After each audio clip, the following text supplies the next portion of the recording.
Bwana Yesu asifiwe. Leo nataka tumalizie hili somo la hatima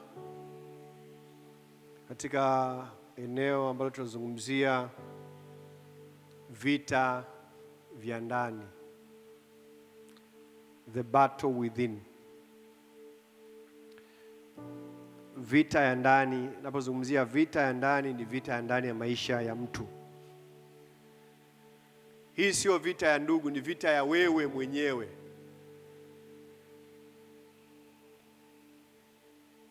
Na tumeona ni jambo ambalo linatesa.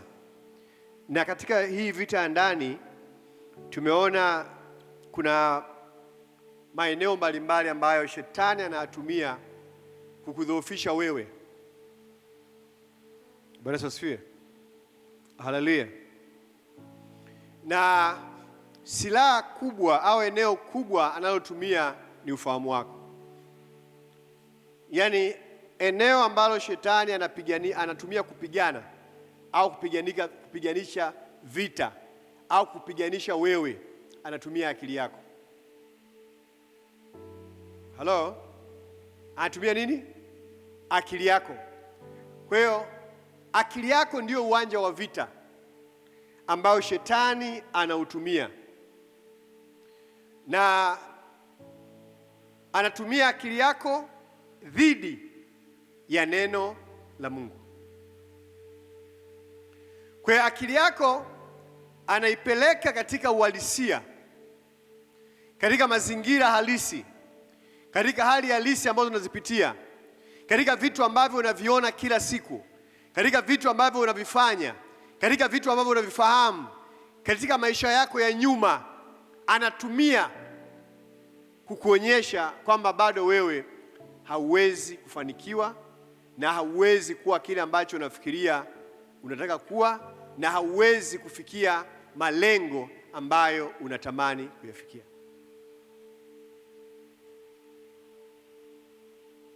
Haleluya. Bwana Yesu asifiwe. Kwa ndio maana katika ile kitabu cha Wakorinto wa pili sura ya 10 mstari wa 4, lakini nataka nianzie mstari wa kwanza ili uweze kupata picha kamili.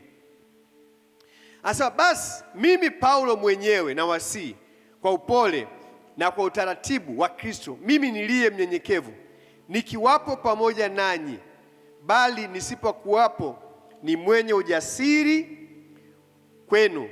Naomba kwamba nikiwapo nisiwe na ujasiri uthabiti ambao na hesabu ya kuwa nao juu ya wale wanaodhania ya kuwa sisi tunaenenda kwa jinsi ya mwili. Anasema mimi Paulo sitaki muone ujasiri wangu unapatikana katika namna ambavyo watu wanafikiria unavyopatikana. Kwa namna ya nini? Ya mwili. Sasa anapotumia mwili, inaweza isiwe mwili kama as a flesh, lakini mwili kama madaraka, mwili kama cheo, mwili kama nafasi ya kimaongozi, kwamba nakuwa jasiri kwa sababu na nafasi fulani ya nini? Ya kimaongozi, au kwa sababu ya cheo, au kwa sababu ya fedha. Anasema sitaki iwe hivyo. Sitaki watu wajue kwamba mimi ni jasiri kwa sababu nina fedha. Sitaki watu waone kwamba fedha au cheo au madaraka ndicho ambacho kinanipa nini? Ujasiri. Kwa sababu gani? Katika hayo mimi vita ninayofanya siifanyi katika hali ya mwili. Yaani haya mambo ninayoyafanya hayategemei nilivyo navyo, hayategemei nilivyo, hayategemei nani yuko nyuma yangu, bali yanategemea nani aliye ndani yangu. Kwa maana vita hii si katika damu na nyama, bali ni katika roho. Halo? Maana ingawa ya kuwa sisi tunaenenda kwa jinsi ya mwili, ingawa tunaenenda katika mwili, hatufanyi vita kwa jinsi ya mwili. Ni kweli tunaenenda katika nini? Katika mwili. Sasa anapozungumzia mwili, anazungumzia zile pia pamoja mifumo mitano ya ufahamu, kwamba napopigana vita, napofanya maamuzi yangu, hayategemei haswa Hii mifumo mitano ya nini? Ya ufahamu. Haitegemei naona nini, haitegemei nashika nini, haitegemei nakula nini, haitegemei nafasi yangu, bali kuna kitu cha ziada ambacho ndicho ninachokitegemea. Halo. Bali zina uwezo katika Mungu hata kuangusha ngome. Lakini silaha inayotumia ina uwezo katika Mungu. Hii silaha inamtegemea Mungu, ina uwezo katika Mungu. Ina maana bila Mungu haina nini? Haina uwezo. Kwamba hii silaha ina uwezo katika Mungu hata kuangusha ngome, tukiangusha mawazo na kila kitu kilichoinuka kijinuacho juu ya elimu ya Mungu. Kwamba tunaangusha ngome, lakini mawazo na hata elimu yoyote ambayo inajiinua kinyume na elimu ya Mungu. Maana yake mafundisho yoyote, mapokeo yoyote, mashauri yoyote ambayo yanatokana, ambayo hayaendi sambamba na neno la Mungu, haya ni batili, lazima tuyaangushe, kwa sababu yanakwenda kinyume na mapenzi ya Mungu. Kwa kuna mambo mengi kama kanisa au watu tunayafanya, lakini ukiangalia they are not biblical, sio ya kibiblia, sio ya kimungu, ni taratibu za wanadamu ambazo wameziweka, hayana support, hayana backup ya neno la Mungu, hayajengwa katika msingi wa neno la Mungu, bali ni mapokeo ya watu waliyaleta kutokana na mitazamo yao, kutokana na matakwa yao, na sisi tukayapokea, tukaona ni mafundisho, tukaendelea nayo. Anasema hayo yote lazima tuyaangushe. Hiyo ni elimu. Ni nini? Ametaja elimu, lakini ametaja nini? Mawazo. Ametaja nini? Fikra. Yako mawazo ambayo yanakujia. Mawazo yanatokana na mazingira unayoishi. Mawazo yanatokana umesikiliza nini. Kwa hiyo kuna watu watakuletea mawazo, lakini wewe uliye katika Kristo Yesu lazima uangalie haya mawazo msingi wake ni nini. Kama hayana msingi wa neno la Mungu, hayo nini? Ni batili. Na kila kitu kilichoinuka kijinuacho juu ya elimu ya Mungu, na tukiteka nyara kila fikra ipate kumtii Kristo. Sasa hapa Kristo anasimama, hasimami Kristo kama Yesu msalabani. Hapa Kristo inasimama neno la Mungu, kwamba tupate kumtii Kristo. Maana tupate kutii nini? Neno la Mungu. Inasema hapo mwanzo alikuwepo nani? Neno. Naye neno kwa wapi? Kwa Mungu. Naye neno alikuwa nani? Alikuwa Mungu. Na pasipo yeye hakuna kilichofanyika. Na Yohana anasema alifanyika nani? Alifanyika mwili, akakaa nasi, tukamuona. Kwa tupate kumtii Kristo, maana yake tupate kulitii neno la Mungu. Kwa utaona mtu katika maisha ana struggle, anahangaika, lakini ukienda ndani zaidi unagundua huyu mtu hana msingi wa neno la Mungu. Anateswa na hofu. Kuna maneno ameyaruhusu, yameingia ndani ya nini? Ya ufahamu wake. Na yale maneno yanakwenda kinyume na ahadi za Mungu. Halo? Kinyume na nini? Na ahadi za Mungu. Zipo ahadi 360 ambazo zinazungumzia kwamba inawezekana. Lakini kwa nini hofu imeingia? Kwa sababu umechukua mawazo au elimu au umeona na ukaruhusu ndani ya akili yako, ukafanya maamuzi kulingana na ulichokiona. Haufanyi maamuzi kulingana na neno la Mungu, kwa sababu moja ya njia ambayo anaitumia ni kuleta hofu kinyume na ahadi za neno la Mungu.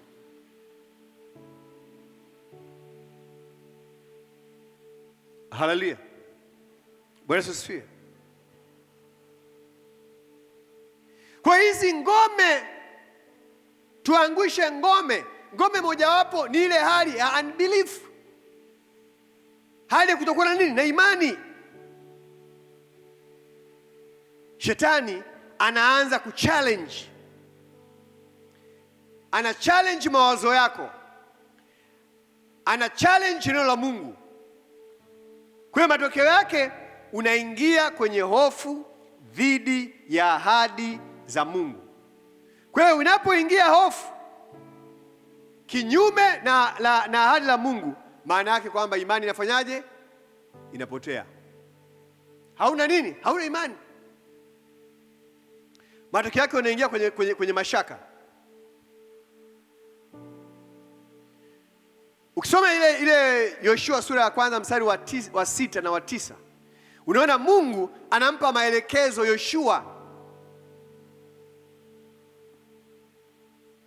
Alafu Yoshua anaingia mahali pa hofu, mpaka Mungu anamwambia, je, sio mimi niliyekutuma? Lakini ukiangalia kwa ndani, Yoshua anaogopa nini? Hamna anachokiogopa, ni hofu tu. The fear of unknown. Sura ya kwanza mstari wa 6. Anasema uwe hodari na moyo wa ushujaa, maana ni wewe utakayewarithisha watu hawa nchi hii niliyowapia baba zao, ya kwamba nitawapa. Uwe hodari tu na ushujaa mwingi, uangalie kutenda sawasawa na sheria yote aliyokuamuru Musa mtumishi wangu. Usiache kwenda mkono wa kuume au kushoto, upate kufanikiwa sana kila uendako. Kitabu hiki cha Torati kisiondoke kichwani mwako, bali atafakari maneno yake mchana usiku, upate kuangalia kutenda sawasawa na maneno yote yaliyoandikwa humo, maana ndipo utakapofanikisha njia zako, kisha ndipo utakapostawi sana. Kwa hiyo Mungu anampa maelekezo Yoshua, lakini maelekezo yana masharti. Ili uweze kufanikiwa, lazima utende sawasawa na neno. Alafu anamwambiaje? Usiangalie kulia wala. Anajua neno maana kuangalia, sio maana tu kuangalia kwa macho. Usisikilize, usipokee, usiamini taarifa mbalimbali zitakazotoka kulia wala kushoto. Wewe fanya kile ambacho nimefanyaje, nimekwambia. Usiangalie mazingira yakoje, kwa sababu wewe ndio kuchagua. Na ndivyo Mungu anavyosema na sisi wote hapa leo.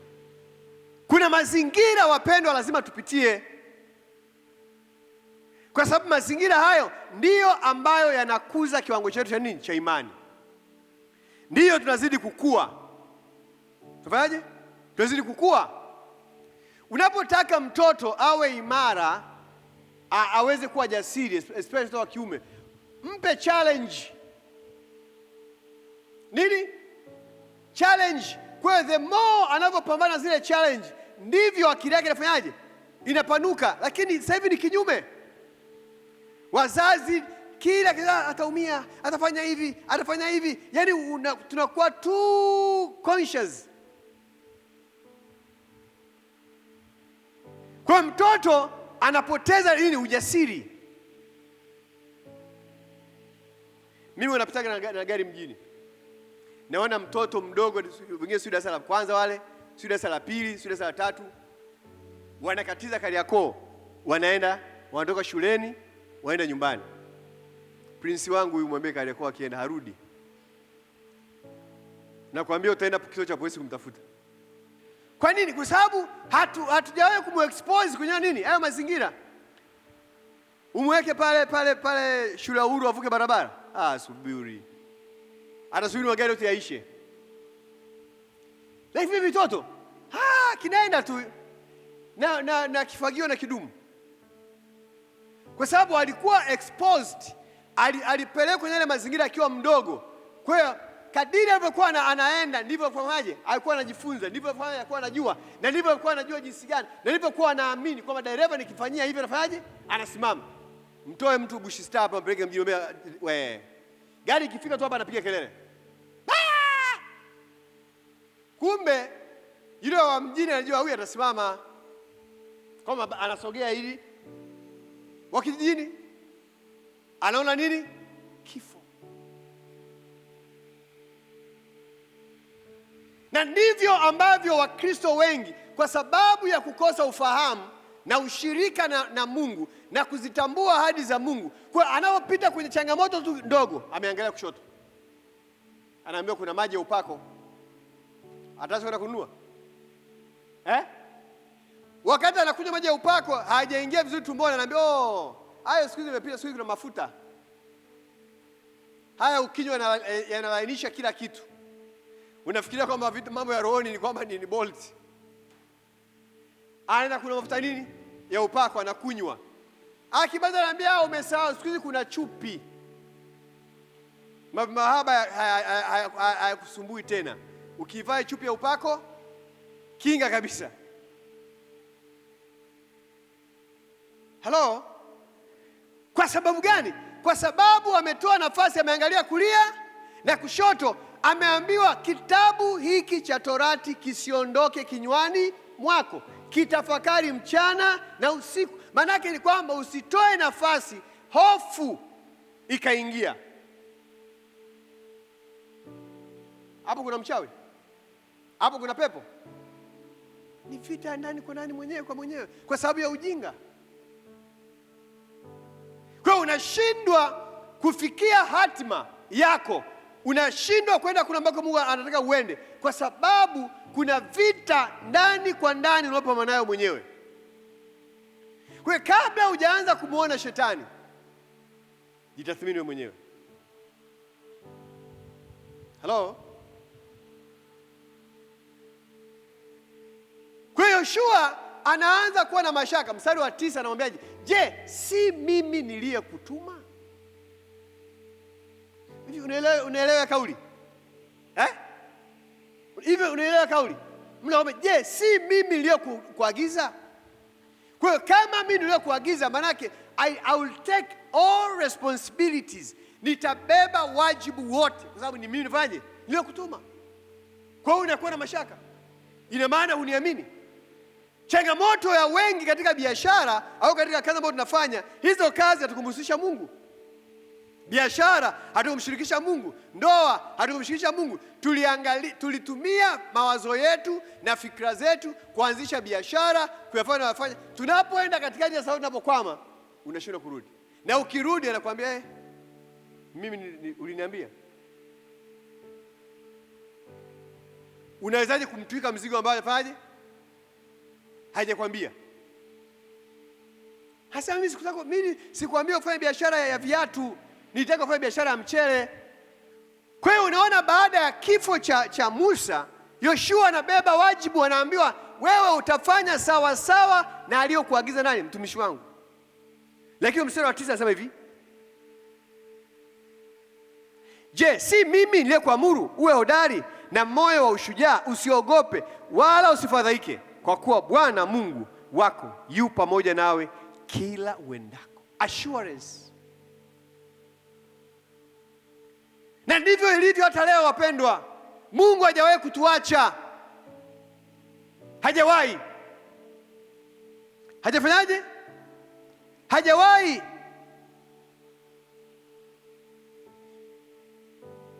Lakini tumeruhusu hofu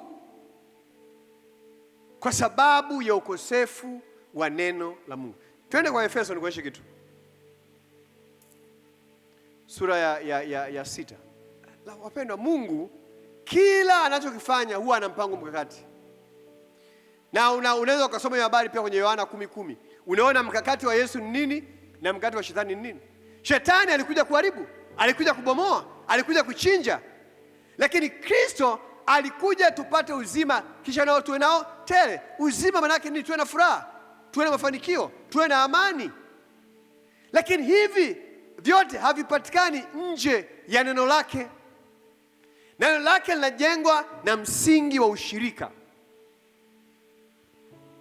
Wa Efeso 6 mstari wa 10.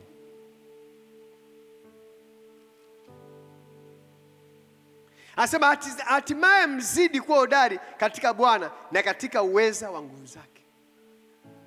Halo? Sasa kumbuka, na huyu anazungumzia jambo lile lile, habari ya vita. Lakini anasema ili mshinde hii vita ya ndani, lazima mzidi kuwa hodari katika Bwana na katika uwezo wa nguvu zake. Vaeni silaha zote za Mungu mpate kuweza kuzipinga hila za shetani. Strategy, mkakati wa kwanza ni kuvaa nini? Silaha. Nini? Silaha. Tulizungumzia zile aina karibu aina 8 kama sikosei za hofu. Mfano, hofu ya udhaifu. Kila mmoja pana udhaifu wake. Mwingine kamdomo muongo, mwingine mkono wa birika mchoyo, mwingine mvivu, si ndio? Ndio. Kila mmoja nao. Kwa shetani anatumia ile fursa. Nini? Fursa. Anakukumbusha habari ya udhaifu ulionao, pasipo kujua kwamba iko ahadi ambayo ina uwezo wa kukutoa katika hicho kifungo, ambayo Kristo ameshaukomboa. Au kuna watu wengine wana hofu tu ya hatari, wana phobia. Unajua phobia ni hofu labda ya urefu, labda huwezi kukaa sehemu ndefu. Una hofu labda ya jongoo, una hofu ya mende. Unajua watu wanaogopa jongoo au mende. Halo? Lakini anasahau kwamba kuna ahadi ya Mungu juu ya ulinzi wa maisha yako. Juu ya nini? Au upo kazini, kila mtu anakwenda kinyume na wewe, anasimama kinyume na wewe, lakini kuna ahadi. Biblia inasema katika kitabu, Daudi anasema hivi, ujapopita katika bonde la uvuli wa mauti. Ujapopita, kwamba utapitia changamoto, lakini hutateketea. Sababu gani? Bwana yupo. Halo? Maana yake ni kwamba usiangalie mazingira ya vita unayopitia, usiangalie hali unayopitia. Tambua kwamba katika hili pia Bwana atajitwalia utukufu. Anamwambia ujapopita. Biblia haikusema kwamba hatutapita kwenye changamoto, utapita, lakini ameweka ahadi. Ameweka nini? Ahadi kwamba yeye atatutetea. Halo? Atafanyaje? Atatutetea. Lakini siri ni kwamba tujikite kwake.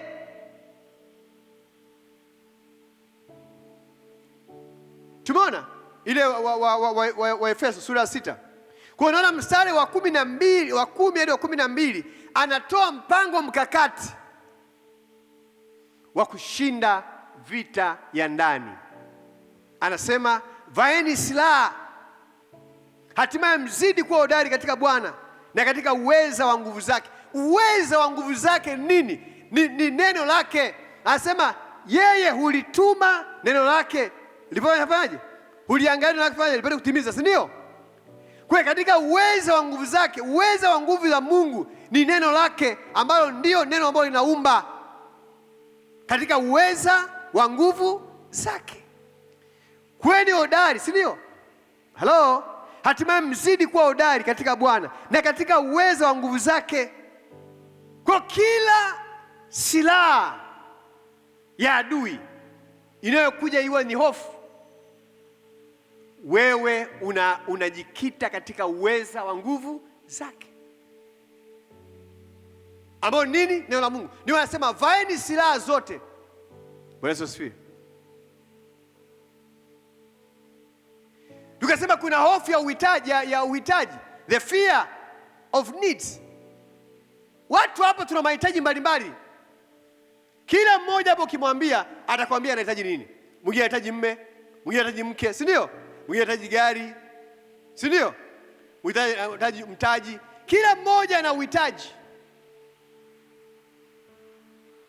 Sasa ile hali ya uhitaji inaanza kujengea hofu kwamba nisipopata mwaka huu nitapata, nisipofanikiwa mwaka huu. Unaona kwamba sasa usipofanikiwa kwamba umefanyaje? Umekwisha.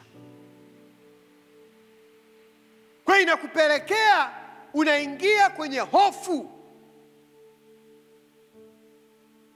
kwamba itakuwaje, itafanyaje, itakuwaje.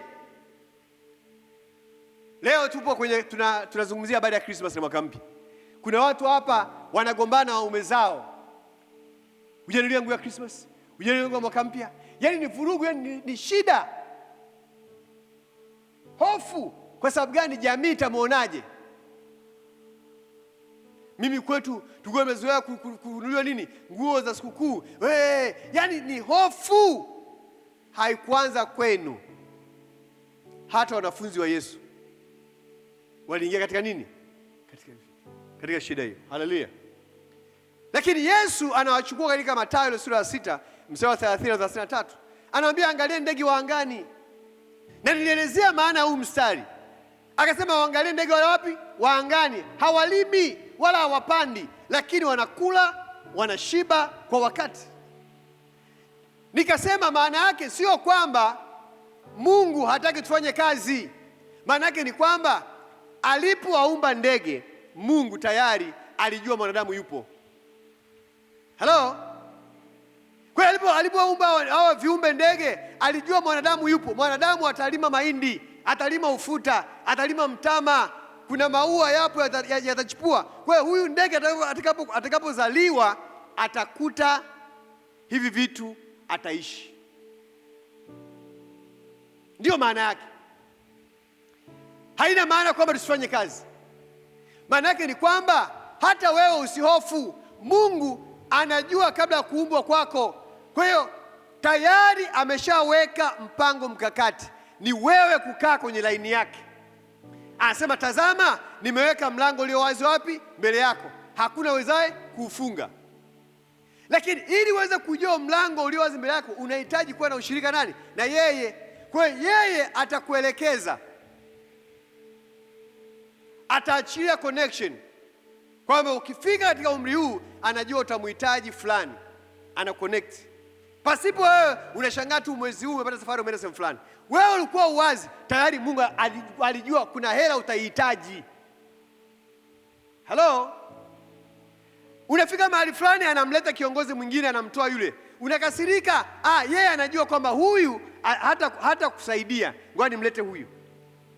Kwa tayari channel ya maisha yako iko kwenye viganja vyake. Ni wewe kukaa kwenye laini yake na kumsikiliza na kwenda na kufanya vile anafanyaje anavyotaka. Maana yake ni kwamba usifanye kwa hofu. Fanya kwa kumsikiliza Roho Mtakatifu. Mungu tunayemtumikia ni Mungu wa nini? Wa visa. Anaweza akaruhusu jambo litokee kwa sababu kuna jambo zuri liko wapi? Lakini kwa sababu ya hofu ambayo inatokana na macho na vitu ambavyo tunaangalia. Hello? Ufaje? Tunaangalia, unaanza kuingia nini? Mashaka. Kwa sababu kuna kitu ulikuwa nataka nione kinatokea ndani ya akili yangu, lakini kuna mambo ambayo huwezi kuyabadilisha. Huwezi kuyabadilisha. Acha Mungu mwenyewe atafanyaje? Atayabadilisha mwenyewe. Ila usiache kufanya kusudi lako.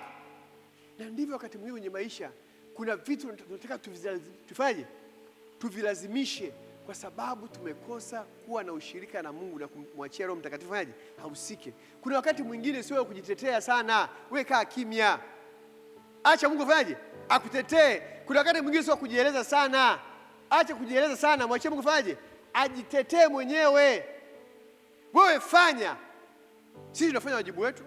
Tukiambiwa kuna mgonjwa, watendakazi wanaenda na muona, wanaomba naye, basi. Swala leo kutoka nyumbani kwako kuja kanisani, hili ni swala la maamuzi nani? Yake. Huwezi kumfanyaje? Kumlazimisha.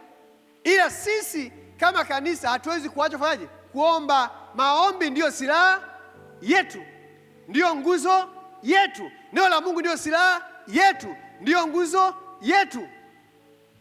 Kwa hii ndiyo njia pekee ambayo inaweza kutusaidia, ambayo inaweza kukusaidia. Bwana Yesu asifiwe.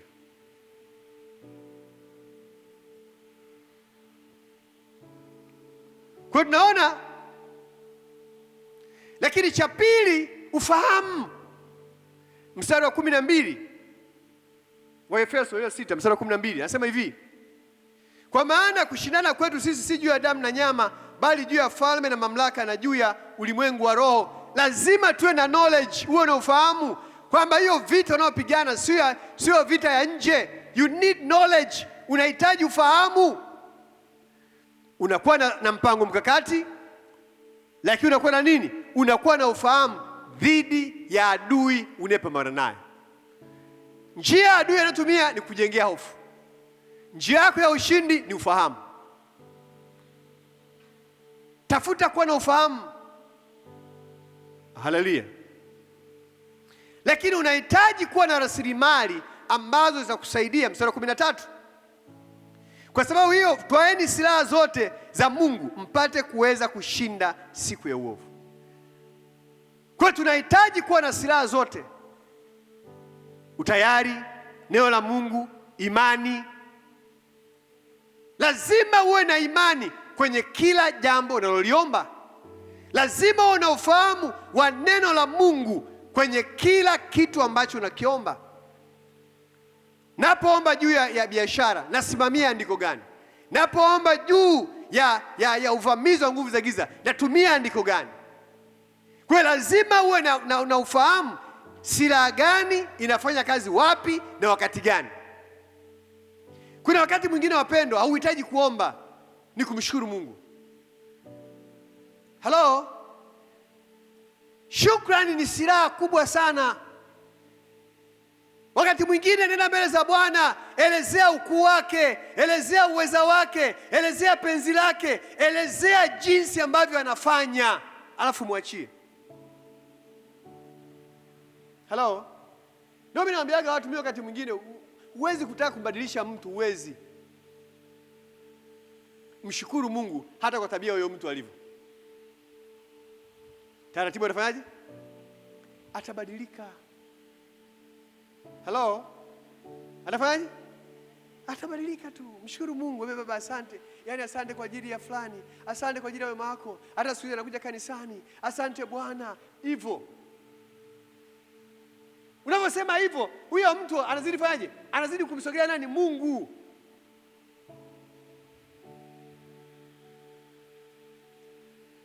Kwa sio kila ombi wewe unaenda kuvunja nguvu za giza. Unavunja nguvu za giza. Wewe kila muda wote mapepo. Shetani sasa anakuangalia, wewe, mimi mbona sipo hapo? Ni hisia zako tu. Hello? Ni nini? Hisia zako tu, mbona mimi sipo?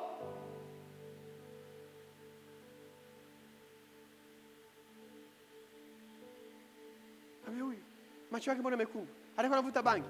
Umejua inawezekana anaishi nyumba ya kuni. Akiamka asubuhi kama jaja kanisani, abandike maji ya kuoga, lazima apulize moto. Macho yatakuwa mekundu. Hapo kuna shetani. Basi shetani ni moshi. Si inaeleweka?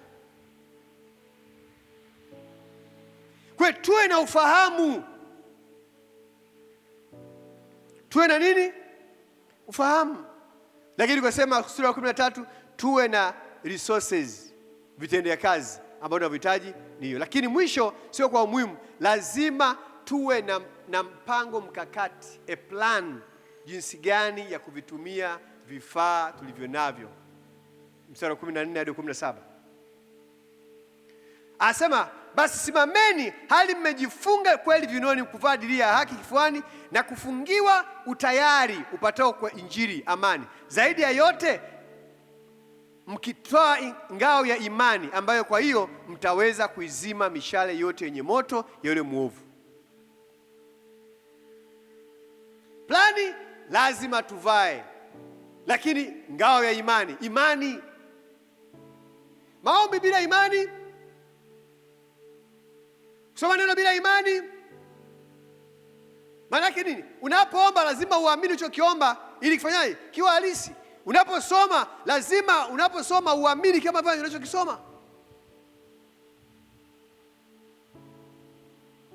Bila hivyo utajikuta kila siku unakemea nguvu za giza, kila siku unalalamika, kila siku hiki. Kumbe kuna vitu ambavyo sio shetani, ni vita ndani yako. Bwana asifiwe. Naomba tusimame. Shika kichwa chako. Sema, Bwana Yesu, nakuja mbele zako mchana wa leo. Katika jina Yesu, ninaangusha kila ngome katika ufahamu wangu, kila uzito wa kuomba, kila uzito wa kusoma neno. Ninauamuru kuachia akili yangu, mawazo yangu katika jina Yesu.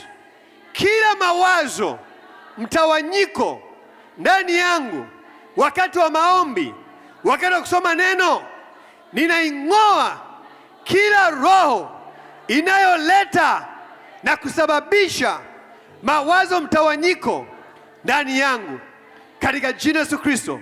Ninang'oa kila aina ya hofu ndani ya ufahamu wangu, ndani ya roho yangu. Kuanzia leo ikaniachie. Roho Mtakatifu, neno lako likaniongoze katika maisha yangu siku zote katika jina Yesu Kristo. Mshangilie Bwana, haleluya. Pigie Bwana makofi, haleluya.